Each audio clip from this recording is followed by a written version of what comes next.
بسم اللہ الرحمن الرحیم. میں ہوں طاہر ڈنسا اور آپ دیکھ رہے ہیں ایس ٹی ٹی وی. غریب آدمی کی مجبوریاں ہوتی ہیں. اندھا کیا چاہے دو آنکھیں. پیسے کہیں سے ملنے چاہیے. آئی ایم ایف دے دے گا تو فلاں دے دے گا. آئی ایم ایف کہتا ہے پہلے فلاں سے لے کے آئیں. تو مصیبت پڑی ہوئی ہے یہ. اب میں نے کل ایک آرٹیکل پڑھا جس میں وہ لکھا ہوا تھا کہ جناب پہلے وہ چائنا اور جو گریٹر ویسٹ ہے G20 جسے ہم کہتے ہیں ان کا ڈیٹ ریسکیجول کرنے اور سپورٹ دینے کے میکانزم میں اختلاف ہیں فارمیٹ میں، جس کی وجہ سے یہ معاملہ اڑا ہوا ہو نہیں رہا. پاکستان کا ڈیٹ ری فارمیٹ یا ری پروفائل تو نہیں کہنا چاہیے، ری فارمیٹ کرنے کے بارے میں جو ہے اس کے اوپر کنسنسس نہیں ہے. جو اگلے سال کی پرچیزز ہیں یعنی کہ جو ہماری پیمنٹس ہوں گی وہ ہمارے پاس فارن ریزرو میں شو نہیں ہو رہی، اور جو دوست ہیں وہ دے نہیں رہے ممالک، اس لیے وہ نہیں دے رہے. آخر پہ باٹم لائن اس کی جو ہے وہ مجھے بڑی اپیل کی، جس کی وجہ سے میں کہتا ہوں کہ آج اس کے اوپر مزید بات کی جائے، اکنامک فنڈامنٹل سے کسی حد تک ہٹ کے بھی کی جائے. اور وہ یہ تھی کہ دنیا جو ہے وہ بیل آؤٹ کرتی ہے نیشنز کو، قوموں کو، مابس کو، گروہوں کو نہیں کرتی. ڈاکٹر عابد گل فلری، ویری وارم ویلکم. تھوڑا سا ہمیں بتائیں کہ گورنمنٹ جس وقت جاتی ہے، آپ کیا یہ کہہ رہے ہیں کہ یہ جو پولیٹیکل اس وقت پاکستان میں ہنگامہ ہو رہا ہے اس کی ریفلیکشن ہے، اس کی وجہ سے ڈر گئے لوگ؟ دیکھیے طاہر، اس وقت ہر ایک کے زبان پہ ایک ہی سوال ہے کہ اسٹاف لیول ایگریمنٹ کب ہوگا. اور اسٹاف لیول ایگریمنٹ کے بارے میں آئی ایم ایف سے پوچھیں تو یہی جواب آتا ہے کہ جب آپ کو فائنانشیل ایشورنسز مل جائیں گی، رول اوور مل جائیں گے، یعنی قرضے آپ کے مؤخر ہو جائیں گے. اور جب قرضے مؤخر ہونے کے بارے میں بات آتی ہے تو یہی ایک ہمارے پاس اسٹینڈرڈ جواب ہمیں ملتا ہے کہ بہت جلد. لیکن وہ بہت جلد جو ہے کئی مہینوں سے وہ بہت جلد نہیں آ رہا، اور ہر گزرتے دن کے ساتھ پاکستان کے جو معاشی مسائل ہیں ان میں اضافہ ہوتا چلا جا رہا ہے. تو اگر ہم تھوڑا سا دیکھیں تو اس وقت مجھے دو امپورٹنٹ اس کے جو ہیں فیکٹر اس میں کنٹریبیوٹنگ فیکٹر لگ رہے ہیں. پہلا جو کنٹریبیوٹنگ فیکٹر ہے وہ ہے آپ کی پالیٹکس، اور دوسرا کنٹریبیوٹنگ فیکٹر ہے آپ کی فارن پالیسی. دیکھیے، جو آپ کی پالیٹکس کی جب ہم بات کرتے ہیں تو اس کا مطلب یہ ہے کہ سیاسی استحکام جب تک نہیں ہوگا، دوست ممالک ویٹ اینڈ سی کے موڈ میں ہیں. وہ انتظار کر رہے ہیں یہ جاننے کے لیے کہ ان کو جب وہ پاکستان کے لیے کوئی فیور کریں گے تو کون سی حکومت ہے جو کہ اس کو بدلہ چکا سکے گی. ظاہر ہے کہ پچھلے ایک سال سے جس طرح کے ہم دیکھ رہے ہیں، نہیں سمجھ آ رہی کہ گورنمنٹ کتنا عرصہ ہے، کب الیکشن ہوں گے، نہیں ہوں گے، الیکشن کے بعد کون سی حکومت آئے گی. تو یہ وہ دوست ممالک ہیں جو کہ انہوں نے ہر پولیٹیکل پارٹی کو پاکستان میں سپورٹ کیا. ان کی کوئی پریفرنس نہیں ہے کسی بھی پارٹی کے فار اور اگینسٹ. لیکن کم از کم وہ یہ ضرور جاننا چاہیں گے، سعودی عرب اور UAE یہ ضرور جاننا چاہیں گے کہ الیکشن کے بعد جو بھی حکومت آئے، جس پارٹی کی بھی یا جن پارٹیز کی بھی، وہ ان کے ساتھ معاملہ طے کریں. الیکشن سے پہلے وہ شاید ابلائج کرنے کے موڈ میں کم لگ رہے ہیں. اسی طریقے سے جو دوسرا فیکٹر ہے وہ آپ کا فارن پالیسی کا فیکٹر ہے. اور فارن پالیسی میں ہمیں نئی ری الائنمنٹس جو ہیں ان کو دیکھنا ہے. جو ایک بڑی خوش آئند ڈیولپمنٹ ہوئی اور ہمیں اس کو ویلکم کرنا چاہیے، وہ سعودی عرب اور ایران کی دوستی ہے. لیکن اگر آپ سعودی عرب کے تناظر سے دیکھیں تو شاید اس دوستی کے بعد پاکستان کی ضرورت اتنی اب سعودی عرب کو نہیں رہے گی. ظاہر ہے کہ پاکستان کی ضرورت ہم سب جانتے ہیں. اس کی ایک وجہ یہ بھی تھی کہ حوثی باغی جو یمن سے حملہ کرتے تھے ان کو ایران بیک کرتا تھا، جو ایجلی ایران کے بارے میں مبینہ طور پہ کہا جاتا تھا کہ ایران کی بیکنگ سے ہوتے ہیں. اگر اب ان میں کمی آئے گی تو ظاہر ہے کہ سعودی عرب کو پاکستان کی ضرورت نہیں ہوگی. تو کیا پاکستان ابھی بھی اتنا ریلیونٹ ہے کہ اس کے لیے ایک اسپیشل فیور جو ہے وہ دی جائے؟ اور اس میں جو تیسری چیز جو ہے وہ اگین اس میں ہمیں فارن پالیسی جو ہے اس کو دیکھنا ہے کہ وہ کتنی ریلیونٹ ہے. کچھ نئی ڈیولپمنٹس ہیں. فار ایگزامپل سعودی عرب نے ایز اے ڈائلاگ پارٹنر اب SCO شنگھائی کوآپریٹو آرگنائزیشن جو ہے اس کو، شنگھائی کوآپریشن آرگنائزیشن، اس کو انہوں نے جوائن کر لیا، اور یہ ایک بہت بڑی ڈیولپمنٹ ہے. اسی طریقے سے سعودی عرب اور سیریا، شام، ان کے درمیان بات چیت شروع ہو گئی ہے، اور انہوں نے آپس میں اپنے سفارتی تعلقات بحال کرنے کا فیصلہ کیا. اور یہ ایک بہت بڑی پیش رفت ہے. سیریا کی جو آئسولیشن تھی پچھلے کئی سالوں سے وہ ختم ہو رہی ہوگی. تو اگین اس کو دیکھنا ہوگا کہ پاکستان اس تناظر میں کہاں پہ اپنے آپ کو دیکھ رہا ہے.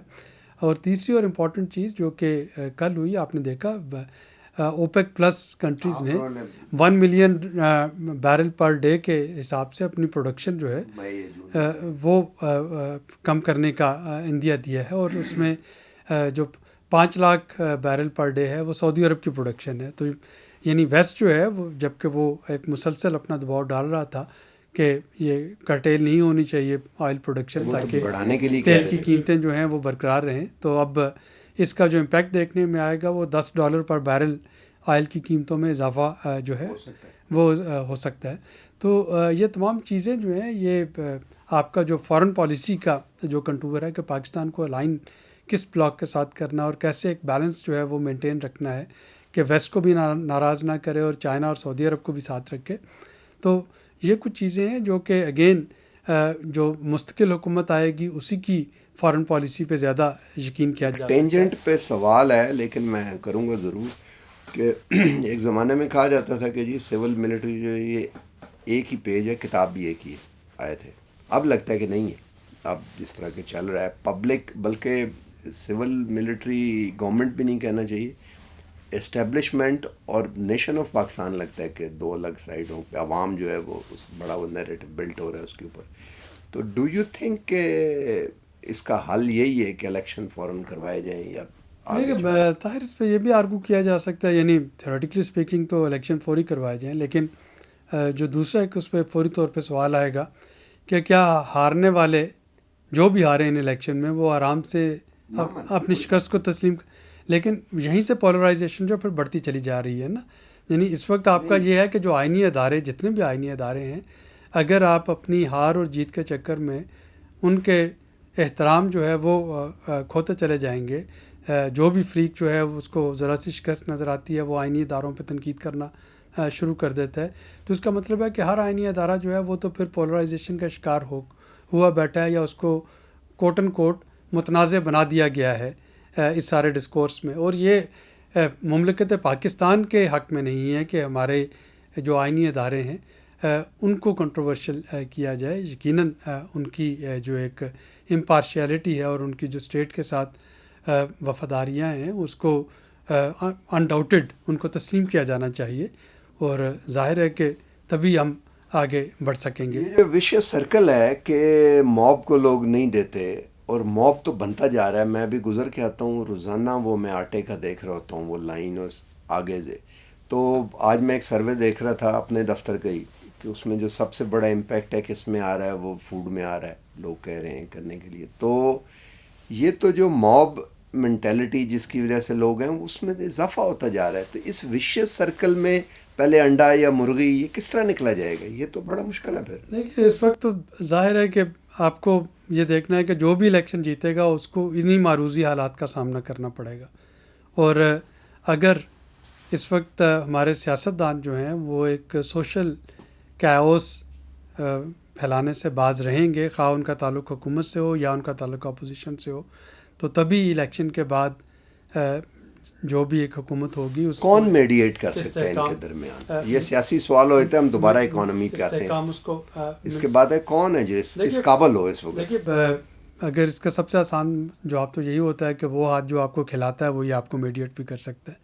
اچھا، تو ظاہر ہے کہ آپ جو اس وقت آپ کا مشکل معاشی حالات میں آپ کو سپورٹ کر رہے ہوں گے وہی طاقتیں اس میں میڈیشن. ابھی تو چین نے وہ 3 بلین رول اوور کی، چین نے 3 بلین. ظاہر ہے پھر وہی انفلوئنس ہو سکتا ہے، اور آپ کو یہ تو نہیں ہو سکتا کہ آپ کو بیل آؤٹ نہ کیا جا رہا اور اس کے بعد آپ کو پہ انفلوئنس کرنے کی کوشش بھی کی جائے تو وہ انفلوئنس کو کوئی نہیں مانے گا. تو آپ سمجھتے ہیں کہ جو کل کوریڈور کھول دیا سارا یہ اس طرف ایک وہ تو خیر کووڈ کی وجہ سے بھی بند تھا، یہ تو نہیں ٹریڈ کا بھی وہ لاجسٹک لوگ میں ایکٹیو ہو گئے، یعنی وہ کووڈ کی وجہ سے جو لاک اپ تھا گریٹر لاک اپ اس کی وجہ سے بند تھا اور اب وہ کھول دیا گیا. بہت اچھی بات ہے، اس سے کوئی تعلق نہیں ہے.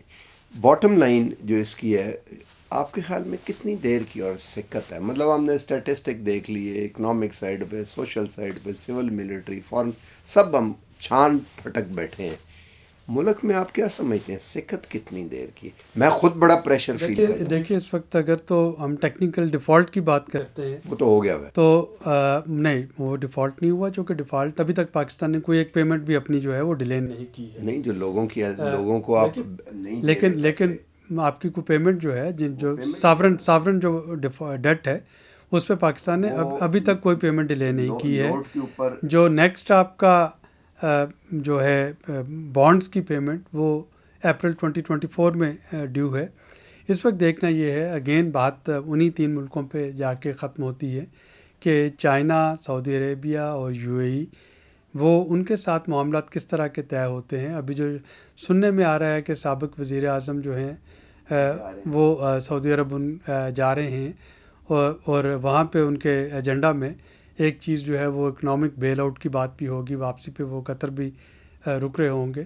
تو یہ جو انفولڈ ہو رہی ہیں بڑی تیزی سے چیزیں، ان کو دیکھنا ہوگا. کیا پاکستان پہ ابھی بھی ٹرسٹ جو ہے وہ قائم ہے دوست ملکوں کا؟ کیا دوست ملک یہ سمجھتے ہیں کہ پاکستان میں کچھ ادارے، آئینی ادارے ایسے موجود ہیں جن پہ اعتبار کیا جا سکتا ہے، جن کی استحکام پہ کہ وہ اپنی پوزیشنز چینج نہیں کر رہے ہوں گے؟